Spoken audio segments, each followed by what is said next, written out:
Hello friends, welcome to my channel Excel easy. तो दोस्तों, इस वीडियो में मैं बात करूंगा मेरा जो लेटेस्ट कलेक्शन है अकाउंट पेमेंट लेजर जो मैंने क्रिएट किया है। एक बहुत ही बेहतरीन एक फॉर्मेट है जो एक्सेल में चलते हैं। दोस्तों, इस फॉर्मेट की मदद से आपके जितने भी पेमेंट्स है या फिर जितना भी पेमेंट्स आपके आउट हो रहा है या फिर इन हो रहा है, चाहे वो रिसीविंग हो, रिसीव हो रहा है पेमेंट या फिर आप पे कर रहे हो किसी को, दोनों चीज़ों को आप मेंटेन कर सकते हो। और ये जो फॉर्मेट है ये आपको 1 साल 2 साल के लिए भी कंटिन्यू यूज कर सकते हैं। और ये जो फॉर्मेट है बहुत ही आसानी से यूज करना है, एक्सेल के ऊपर ये बड़ी ही आसानी से चल जाते हैं। तो चलिए मैं आपको दिखाता हूँ। इसकी सबसे पहला जो इंटरफेस है इस तरह का है। लेफ्ट साइड में आप देख सकते हो जो सेक्शन है ये हमारा पेमेंट सेक्शन है, जहाँ पे हमने पेमेंट किया है। यहाँ पे जो डेटा आपको दिख रहा है, यहाँ पे हमको रिसीविंग की डेटा दिख रहा है, जो भी अमाउंट हमने रिसीव किया किसी और से। और यहाँ पे आप देख सकते हो काफी सारे ऑप्शन है, जैसे कि कार्ड हो सकता है, कैश हो सकता है, चेक, गूगल पे। तो आप जो है इसको कस्टमाइज कर सकते हैं आपका हिसाब से। मैं आपको बता दूंगा कि वो किस तरह से करना है, ठीक है। और जितना भी यहाँ पे ट्रांजेक्शन हो रहा है, सारी इसकी टोटल अमाउंट यहाँ पे देख सकते हैं। कैश में हमारा इतना ट्रांजेक्शन हुआ है, कार्ड में इतना हुआ है, रिसीविंग सेक्शन में भी कैश कार्ड्स दोनों अवेलेबल है। इसके बाद हमारे पास यहाँ पे एक फॉर्म जैसा है मैंने बनाया है, जिसकी मदद से आपको एंट्रीज करनी है। एंट्रीज करने के लिए सबसे पहले यहाँ पे जो डेट दिख रहा है आपको, ये बाय डिफॉल्ट उसी दिन का डेट दिखाता है। अगर आप चाहते हो बैक डेट देने के लिए दे सकते हो, पर एक बार जब आप डेट को चेंज कर दोगे उसके बाद आपको मैनुअली डेट एंटर करना पड़ेगा। तो यहाँ पे फिलहाल जो डेट है हम आज ही का रहने देंगे। इसके बाद पर्टिकुलर्स में हम उस पार्टी का नाम लिखेंगे जहाँ से, जिनके भी पास से हम पेमेंट रिसीव कर रहे हैं या फिर जिनको हम पेमेंट करने वाला है। तो यहाँ पे मैं एक एंट्री आपको करके दिखाता हूँ कितना आसान रहेगा ये। जैसे कि हम करने वाला है यहाँ पे टाटा पावर को, तो हम टाटा पावर लिख दे। यहाँ पे हम इलेक्ट्रिसिटी बिल पे करने वाले। देखिए पेमेंट्स मेथड पे यहाँ पे हमारे पास और एक बात देखा आपने, ध्यान दिया तो यहाँ पे जो है, यहाँ पे आपको सारे फील्ड्स मैंडेटरी है, जिस वजह से यहाँ पे पेन की तरह आपको सिंबल दिख रहा है। पर जब आप यहाँ पे डेटा भर दोगे, यहाँ पे एक टिक आ रहा है, टिक मार्क आ रहा है, इसका मतलब कि आप यहाँ पे डेटा भर चुका है। यहाँ पे हम ड्रॉप डाउन की मदद से पेमेंट मेथड चूज करेंगे। फिलहाल हम जो इसको गूगल पे करने वाले है। और यहाँ पे हमारा अमाउंट होगा 1500, जो हमारा इलेक्ट्रिसिटी बिल होगा। यहाँ पे डिस्क्रिप्शन में आप लिख सकते हो कि इलेक्ट्रिसिटी बिल।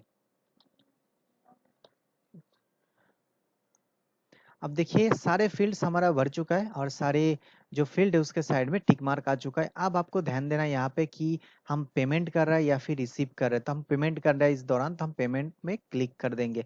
जैसे ही हमने क्लिक किया, आप देख सकते हो यहाँ पे हमारा आज का डेट के हिसाब से टाटा पावर के नाम पे गूगल पे किया हमने पेमेंट इतना। और डिस्क्रिप्शन में electric bill for the month of August. Same हम एक रिसीविंग का भी आपको एंट्री करके आपको दिखा देते पर्टिकुलर पे। यहाँ पे हम डाल देंगे बेन प्राइवेट लिमिटेड, जिनके पास से हमको पेमेंट लेना है। पेमेंट मेथड जो है, इन्होंने हमको पे किया है चेक में 10,000 रुपीज, ठीक है ना। अब इसके बाद हम डिस्क्रिप्शन में लिखेंगे एक गुड्स अमाउंट। तो जो है हम गुड्स उनको सप्लाई किया था, जिस वजह से उन्होंने हमको पेमेंट किया है। और ये जो पेमेंट है हमने रिसीव किया है, तो हमने रिसीव किया। यहाँ पे रिसीव में हम क्लिक कर देंगे। जैसे मैंने रिसीव में क्लिक किया, आप देख सकते हो यहाँ पे हमने बेन प्राइवेट लिमिटेड से चेक रिसीव किया है और रिसीव अमाउंट था 10,000 रुपीज और डिस्क्रिप्शन में है गुड अमाउंट। तो इसी तरह से आपको बड़ी ही आसानी से हम जो है इस फॉर्म की मदद से डेटा इसमें ट्रांसफर कर सकते हैं। और देखिए यहाँ पे हमको आप अनलिमिटेड डेटा स्टोर कर सकते हो, कोई दिक्कत नहीं आएगा। 1 साल 2 साल 3 साल की।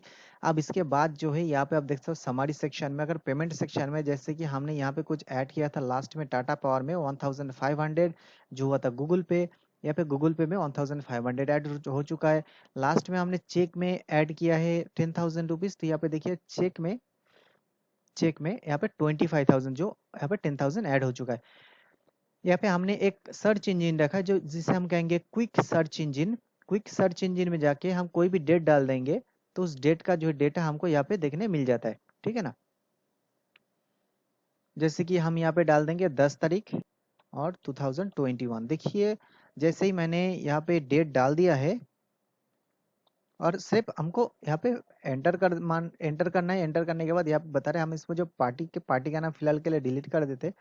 देखिए डेट जैसे हमने डाल दिया, बता दिया है कि 10 तारीख को हमारा पेमेंट रिसीव हुआ है 7,500। पेमेंट किया है हमने और रिसीव हुआ हमारे पास 16,000 रुपीज, जो कि हमारा ये पूरा अमाउंट है। ठीक है ना, यहाँ से लेके यहाँ तक। अगर हमने डेट हटा दिया, यहाँ से डेट को हटा के कोई पार्टी का नाम लिख दिया, जैसे कि बेन, हम यहाँ पे एंटर कर देंगे। देखिए बेन नाम का जो भी पार्टी है हमारे पास, उनको हम कितना पेमेंट किया है और उनसे कितना हमने रिसीव किया है, यहाँ पे एक ही क्लिक में आपके पास आ जाता है। अगर हम चाहते हैं कि नहीं इसकी और भी हमको एडवांस सर्च करना है और बाकी भी हमको डिटेल्स देखना है, जब आपके पास बड़ा सा लिस्ट होता है, यहाँ पे ऑप्शन है एडवांस सर्च वाला, ऑप्शन में क्लिक करेंगे और हमको लेके जाएगा एडवांस सर्च वाला पेज पे, जहाँ पे हम रिपोर्ट शीट क्रिएट कर सकते हैं। ठीक है, तो यहाँ पे हमारे पास सर्च करने के लिए हर एक ऑप्शन अवेलेबल है। अगर हम सिंगल डेट के लिए सर्च करना चाहते हैं, यहाँ से हम करेंगे, जैसे हमने फिलहाल अभी किया था। मैं और एक आपको सर्च करके दिखाता हूँ, 2021, तो मैंने यहाँ पे लिख दिया। नीचे सर्च वाला बटन देखिए, पे सर्च में हम क्लिक करेंगे, जैसे ही 10 तारीख का जितना भी एंट्रीज है यहाँ पे हमारे पास आ चुका है। देखिए यहाँ पे 10 तारीख का ही एंट्री हमारे पास यहाँ पे आ चुका है। यहाँ पे पार्टीज का नेम है, पेमेंट मेथड क्या था, रिसीविंग था, यहाँ पे यह था, और यहाँ पे डिस्क्रिप्शन भी यहाँ पे आ चुका है।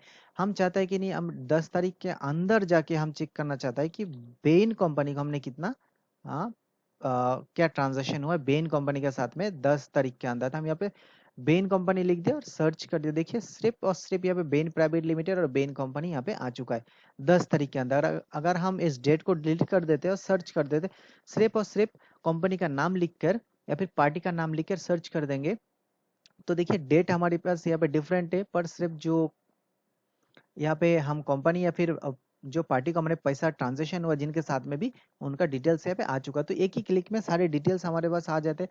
इसके बाद हम चाहते हैं कि नहीं, हमको एक पर्टिकुलर डेट की ही डेटा चाहिए, तो हम इसको सबसे पहले डिलीट कर देते हैं। और यहाँ पे देखिए, यहाँ पे हमको स्टार्ट डेट से लेके एंड तक हम अगर हम डाल देते, उसके आधार पे हमको ये सर्च करके बताएगा। तो हम क्या करेंगे, यहाँ पे फिलहाल 1 तारीख से लेके 10 तारीख तक हम देख लेते हैं। 0 कर दिया। देखिए अब यहाँ पे सर्च वाला बटन है, हमको क्लिक कर, देखिए ये वाला सर्च वाला बटन, ठीक है ना।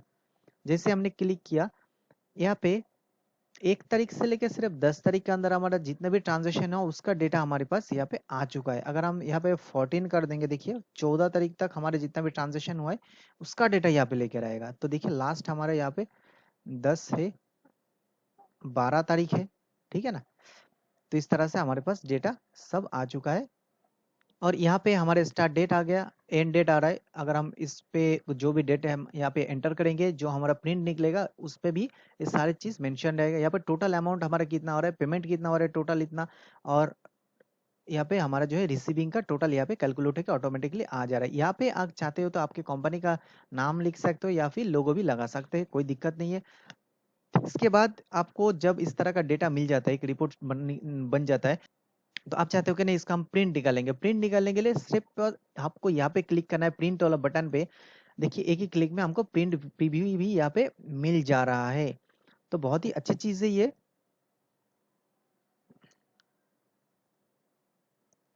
इसके बाद अगर आप चाहते हो नहीं प्रिंट नहीं निकालना है, आपके पास प्रिंटर नहीं है, हमारे पास दूसरा ऑप्शन भी है कि सेव एज पीडीएफ भी हम इसे कर सकते हैं। तो हम सेव एज पीडीएफ कर देंगे। देखिए जो जितना भी हमारा डेटा है यहाँ पे सेव हो चुका है। कहाँ पे सेव हो चुका है मैं आपको दिखा देता हूँ। हमारे पास सी ड्राइव में, जो भी आपका कंप्यूटर होगा या फिर लैपटॉप होगा, उसका सी ड्राइव का अंदर एक फोल्डर क्रिएट हो जाएगा। जैसे कि सी ड्राइव के अंदर में चला गया, देखिए यहाँ पे अकाउंट रिपोर्ट के नाम पे एक फोल्डर क्रिएट हो जाएगा, और इसी के अंदर आपको एक फाइल बन जाएगा जिसके नाम होगा उस दिन का डेट प्लस करेंट टाइम। तो ये आपको मदद करेगा कि कौन सा दिन हमने बनाया था, कितना बजे हम इस रिपोर्ट को जनरेट किया था, इसके आधार पे आप देख सकते हो। तो लास्ट वाला अगर हमने ध्यान दिया तो 12 तारीख को और 8:54 को हमने इस पीडीएफ को जनरेट किया। तो जब आपके पास पीडीएफ बन जाता है, आप इसे व्हाट्सएप वगैरह में भी या फिर ईमेल में भी शेयर कर सकते हैं। तो बहुत ही अच्छी फीचर्स है इसमें और बहुत ही आसान है। जैसे कि आपने देखा है, थोड़ा सा खोलने में इसको टाइम लग रहा है। देखिए ये हमारा पीडीएफ, इसी तरह का हमारा पीडीएफ जो है हमारा रिपोर्ट शीट का निकल के दे देगा, जहाँ पे हमारा टोटल अमाउंट वगैरह आ रहा है, स्टार्ट डेट एंड डेट आ रहा है, अकाउंट पेमेंट, और सारे डिटेल्स यहाँ पे अवेलेबल है हमारे पास। और जब हमारा ये सेक्शन के काम हो जाता है हम यहाँ पे क्लिक करेंगे होम बटन पे और हम आ जाएंगे बैक साइड में। देखिए कितने आसान है इस फॉर्मेट को यूज करना, और इस फॉर्मेट को यूज करके आप सालों 2 साल या फिर आपकी बड़ी लंबे टाइम तक आप जो है आपका जो भी ट्रांजेक्शन है, जो बहुत ही इंपॉर्टेंट ट्रांजेक्शन है अकाउंट्स की, उसको आप मेंटेन कर सकते हो। तो आशा करता हूँ ये जो फॉर्मेट है आपको पसंद आया होगा। अगर आप इस फॉर्मेट को डाउनलोड करना चाहते हो, इसका लिंक आपको डिस्क्रिप्शन बॉक्स में मिल जाएगा। अगर डाउनलोड करने के बाद आपको कोई किसी भी तरीके दिक्कत आ रहा है या फिर कुछ चीज़ें हैं जो आपको समझ नहीं आ रहा है, तो आप मुझे कॉन्टैक्ट कर सकते हो, मैं आपको 100% सपोर्ट दूंगा। So thank you very much for watching this video.